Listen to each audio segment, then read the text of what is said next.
Մանկական յուղամատիտներով նկարելու եմ շատ լուրջ նկար։ Սկզբում ուզում էի տուշով ու պերոյով նկարեի, բայց հետո հասկացա, որ այս մատերիալը, այս թուղթը հարմար չի ընդհանրապես տուշի համար, որովհետև կպատրվեր ուղղակի։ Սա հասարակ վատման է, որը հարմար է հենց յուղամատիտներով նկարելու համար, նաև լայներով կարելի է նկարել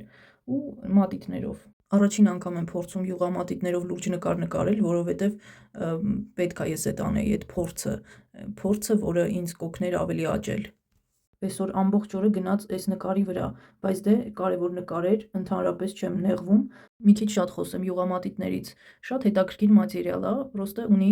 մի քանի մինուսներ։ Շուտ է կոտրվում, շատ է իրանից հետո թողնում աղբ, կուտակվում է այդ իրա վրայի այդ մանր մասնիկները ու աղբի նման կուտակվում է տարածքում։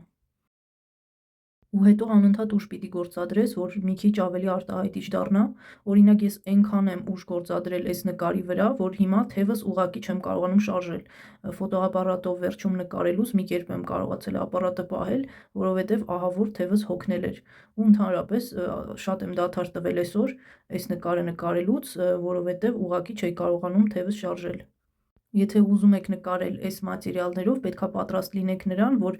այնքան գույներ պետք է իրար խառնեք, մինչև ձեր ուզած տեսքը ստանա նկարի։ Օրինակ եկեղեցու այս գույները ստանալու համար ես խառնել եմ հետևյալ գույները, ուրեմն շագանակագույն, գազարագույն, կարմիր,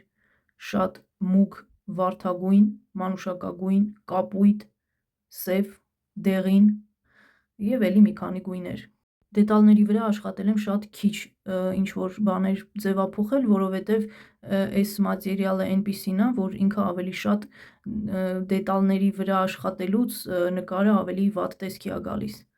Գրեթե ավարտեցի նկարը։ Կոմենտներում գրիր հավանեցի՞ր, նաև միացիր էջին։